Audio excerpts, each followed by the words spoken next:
Roger has Rayleigh, Rox had Whitebeard, and Luffy has Zoro. But you know who really stands above all the other right-hand men in One Piece? That's right, Bogart, the legendary swordsman and right-hand man of Garp, the legend of the Marines. And Bogart himself is a legend amongst legends, one of the strongest swordsmen in the world, and pretty much the coolest guy in history of men ever, rivaling even the Chuck Norris. Meaning that today I will do something that is criminally overdue and preach to you the gospel of the Marine sleeping beast, Bogart. Shout out to my man Bogart guy on TikTok. This one's for you, buddy. Now, I know that you know about Bogart. He's the man. But in case someone's watching this video, and doesn't know about the Phantom Warrior of the world government, let me explain exactly who Bogart really is to catch you up to speed. Bogart first blesses us with his appearance in the cover story for chapter 92, alongside the first appearance, by the way, of Garp himself. Also, by the way, look at this here. Can we get this Garp outfit back? The dog hat kind of goes crazy. I want to trade this one in. We need more of Garp's canine cap. But I digress. I totally do think that Bogart quite genuinely is the strongest fighter in all of One Piece. What, you thought it was Roger? No, that guy is dead. Joy Boy? Folded. Emo? Quite literally hangs out with flowers the entire day? No. Manu, you fool! Garp is of course already stronger. No, I mean, the dude got captured by the Blackbeard pirates. The same can't be said about Bogart here. He's free and planning the complete execution of all pirates ever to free his homeboy Garp, the prisoner. Probably, I think. I would just assume so. Alright, but maybe all of that was a little bit too hyperbolic for you. I'm sorry, I just got very amped up when I talk about literally one of the coldest dudes in the series. Bogart is such a peculiar case of a character, especially in One Piece, and all jokes aside, I actually kind of think he deserves the hype as well. There's a pretty clear reason that both Oda himself and Matt Owens, the creator of the live action, made Bogart such a key piece of the One Piece live action in the first place, and I do think it did wonders for this man too. He's now no longer just some background thread, but a dude that many fans actually know about. And look, I'm of course the #1 Scopper Gaban fan out here, we know that, but now that we've seen him actually do stuff, he's no longer in that weird, epic background character situation. You get my drift? But my man Bogart,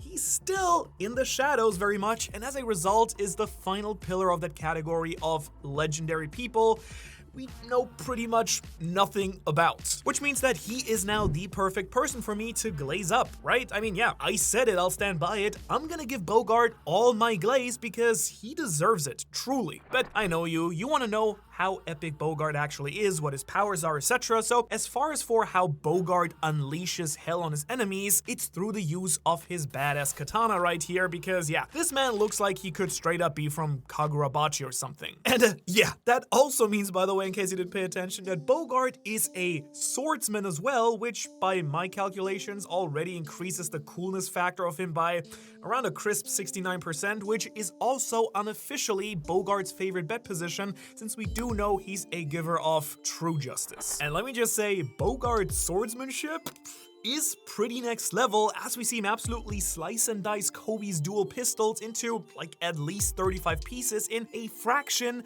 of a fraction of a fraction of a second. In my eyes, easily placing Bogart as beyond hyper light speed, faster than Joy Boy, Emo, and Rox, and me even combined. Yeah, that's right, I can actually also power scale. Suck on that, r/power scaling. For real now though, it's generally hard not to mess around and meme with a video about Bogart, because like, that's sort of everything there really is to his character. And don't get me wrong, I absolutely love it. And to be fair, there is some pretty gnarly stuff when you really dig into him, what he's done in the series and where he actually is right now. But come on, like, the dude's a fedora wearing, pipe smoking, silent ninja of a man who wears 3-piece suits and uses a katana. Oda knew exactly what he was doing when he created Bogart the first time, and I'm only pushing the agenda further here. But on a slightly more serious note, he deserves some actual props for all the insane fights that this man has actually been part of in the story. Because we do know for a fact that Bogart was present for God Valley, Ad War, Marineford, the raid on Hachinosu, and probably, I don't know, the birth of Jesus Christ at this point. My God, he's been there for all the big moments. And he's even got this like Keanu Reeves, Tom Cruise sort of thing going on where he just straight up does not age. I mean, seriously, let's take a moment here. from God Valley right there to today, this dude looks exactly the same. We've seen a picture of him as a young man when we saw young Garp too, but other than that, he's pretty much been the exact same man for damn near 38 years now in the story. And all these crazy battles he's been in are actually something very crucial we need to talk about, especially after how chapter 1160 and 61 have framed Garp now. How do I put this? Garp is like the most terrifying man on the One Piece planet now, it seems. I mean, he makes future Yonko run away in fear, stresses rocks out himself, and as we've heard, he's actively cornered Roger on numerous occasions. Which means, and I can't believe I'm not memeing about this, there is quite legitimately a real case to be made for scaling Bogart to like the other key right-hand players during this era. And I really want you to let that statement sink in for a good second here. If we're using the other right hands as a scaling point, since generally it seems like God Valley had everyone at a decently similar level, Bogart should be a living nightmare. If we spin this thought a bit further, Bogart could be, in theory, as strong as, I don't know, Rayleigh, Scopper, Big Mom Shiki, and I mean, even God Valley era Whitebeard? Dude, that's kind of awesome that that's a real possibility. I know it seems kind of crazy when you think about everyone else's achievements in the story, but really when you kind of put it down on paper, it's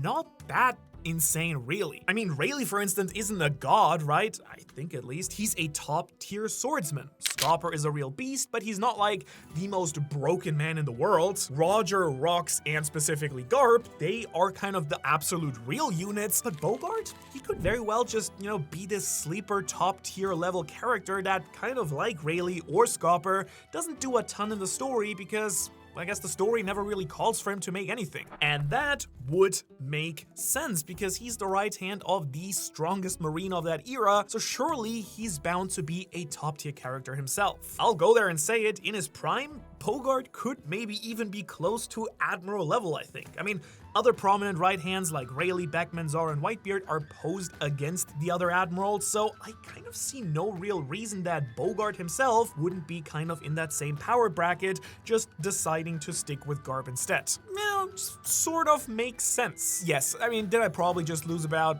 30% of my audience after making that statement, and now a bunch of people are already raging in the comment section about how Ohara is brain dead for thinking that Bogart is this strong? Sure. But I kind of hope that all of you really smart and clever people realize that Bogart deserves even more hype than I'm giving him in this video. Like, I'm not even brave enough to give him the real glaze he deserves. So, let's bring it back to Bogart D Legend. That's a joke, by the way. He's not really a member of the D Clan. Not yet, at least. Who knows at this point, right? I'm just saying, Oda could totally just flip the script on us and really reveal that Bogart is actually another D-Clan member, and honestly, at this point of the story, would you really be surprised if this happened? Pretty much everyone could be a D-Clan member anyways nowadays. I mean, his Marine rank, still unknown, but if I had to wager a guess, I'd confidently say that he's at least the rank of a Rear Admiral, which is the rank directly below Vice Admiral, what Garp is. But then also considering his lifelong achievements, his position as Garp's right-hand man, and just how cool this man looks, I'd say he could very well also be a Vice Admiral, just like Garp, who, you know, we know heavily outpowers his own ranking and refused the Admiral position a couple of times, so I kind of feel like Oda would probably do the same with Bogart too. I kind of doubt that raw power is what is actually determining his Marine title here. It's probably more of the political nonsense of tagging alongside Garp that really is holding Bogart back from a true career as an Admiral. As we all know, of course, One Piece is full of political nonsense. He's also probably just like a top-tier swordsman in the world too. I mean, not Mihawk level, let's stay realistic, but I think I'd confidently say that there's a pretty good chance at least that he's a top 10 swordsman, maybe top 15. Maybe he's even got a special supreme grade blade none of us know about. You gotta admit, that kind of feels like something that Oda would absolutely give a character like him. Now, as for what this man actually does, we do know that he has a few very specific jobs that all tie into his role as Garp's right hand. For starters, he confidently takes charge of Garp's squad during battle. I mean, Garp's the kind of guy who just goes headfirst into the problem itself, like his grandson, and so Bogart takes the reins when it comes to giving actual orders to the naval officers and the soldiers, while Garp leads by example. We actually do see this in action during Chapter 97's cover story, as Bogart mercilessly instructs his crew to lay waste to Captain Morgan's escaped vessel. That's my man right there. Go get him, Bogart. Alright. He also attends every key meeting that Garp is a part of too. It seems like he's somewhat of Garp's personal guard and assistant as well, since we for example see him very much present during Garp's meeting with Kong in Chapter 0, where the then Fleet Admiral attempted to promote Garp to an admiral position, which quite generally also opens up the discussion for Bogart's ethics and morals, which I would imagine should be fairly similar to Garp's. We could for example speculate that he's probably not the biggest fan of the Celestial Dragons, wants to eradicate the scourge of evil pirates on the ocean, and cares more about the people of the world than the system itself. At least that's what I would safely assume, since Bogart is a man of very few words. Most of the time he just usually hits the head nod I make at random people when I walk by them. You know, the hey, I acknowledge your present vibe, not down, not a nod up. Totally different vibe, by the way. Anyways, Bogart isn't trying to say, hey, what's up? You know, he's just kind of hitting the milady, tips the fedora move, and then goes back to slashing some evil villains in the background on his way. We also know that Bogart's responsible for staying up to date on key information and then relaying that to Garp, as we saw, for example, during Water 7. As Zoro is very swiftly approaching, Bogart is the one who tells Garp that it's Rorona, the pirate hunter, and state that he's part of Luffy's crew, you know, so Garp, I guess, doesn't turn Zoro into a pancake a few arcs into the story. This generally lines up with his old school detective vibe too, which kind of makes sense since he's got his name from the actor Humphrey Bogart, who has famous detective roles in things like, I don't know, the Maltese Falcon, for instance. This is obviously way before my generation, but a really good watch, surprisingly. You should check it out. Now, with this sort of detective inspiration and clear skill set, I can imagine that he's pretty good as an informant broker and investigator, but obviously in the series, the most important task we see delegated to Bogart is the training of Garp's key recruits, the chosen ones. For example, during the Diary of Kobe Meppo cover stories, we do see Bogart actively train Kobe and Helmeppo in their weapons training. Very easily, may I mention, defeating them with one sword versus their 3. It's also pretty safe to say that Helmeppo, that dweeb here, made such huge strides as a swordsman exactly because Bogart trained him specifically. Now, we only see Bogart ever using the single sword style, but seeing Helmeppo's skill grow leaps and bounds in the 2-sword style seems to kind of softly confirm to me that Bogart is also probably just incredibly talented in the 2-sword style himself. Like, at this point, I probably wouldn't even be surprised if he was also a master of the 3-sword style, the 8-sword style, the Infinity sword style, because he's just kind of cool like that. In my fanfiction I'm writing called Master of Swords and Shadows, Bogard the Blade God, Bogart is actually a master of energy sword style, just like Master Chief from Halo. Fun fact, keep waiting for that one, I guess. Now, on a slightly more serious note, these roles were actually expanded on quite a lot in his live action appearance, which I definitely think really helped put him on the map more than anything else. As I stated previously, the way that Armand Oka portrays Bogart is actually just sick, dude. Like, he keeps him cool, calm, and collected, but also just adds some of this like extra menace and an aura of I'm just better than you all wherever he walks.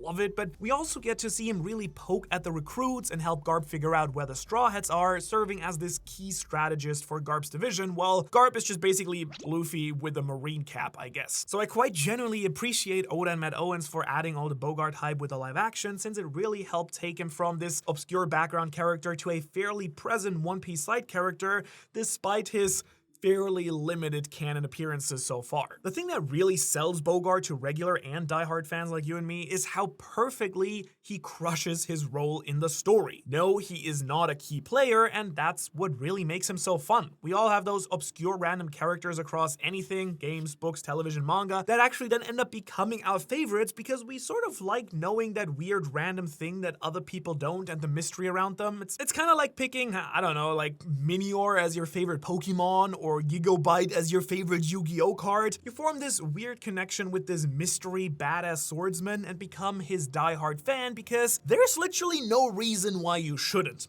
Look at him. Not to mention that Bogart is a prime case for really badass character design. He's the perfect blend of old school detective, master swordsman, and cold and calm like vibes overall, right? This aura. All of these things separately are already kind of cool. I mean, most truly badass anime and One Piece characters have one of these tropes, and Bogart has all 3 of them. It's kind of like Kishibe from Chainsaw Man, Zorro, and then Levi Ackerman like merged into one guy. The moment any attention is drawn to Bogart, Bogard, he gets a new fan because he's kind of sick with it like that. And speaking of being sick with it, join the Ohara Patreon if you haven't yet. I mean, Bogart isn't a fan of crazy promotion. We know that about him, so I'll keep this one quick in his honor. We have a lot of cool perks there. It's worth checking out and is certified Bogart approved. Now, I also think that Bogart really takes the cake because he's at the perfect level of inclusion in the story to always have more potential in the future. Same as with Rayleigh or with Scopper, we could always see him go absolutely crazy with it on God Valley if Oda or the Toei animation team actually chose to do so, but it's not a must, right? We could just get some crazy plot points surrounding him, like for some crazy reason, I don't know, Bogart is the head of Sword,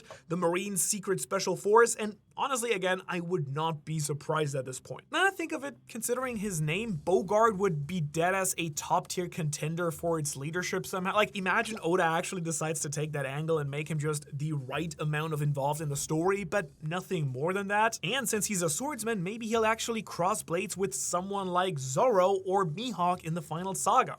I think there's definitely a case to be made that he's the strongest swordsman in the Marines. And if they'll be part of the final saga, which, you know, they should be, in theory, we should see Bogart hit the scene too, because is he stronger than Fujitora, who has a supreme blade?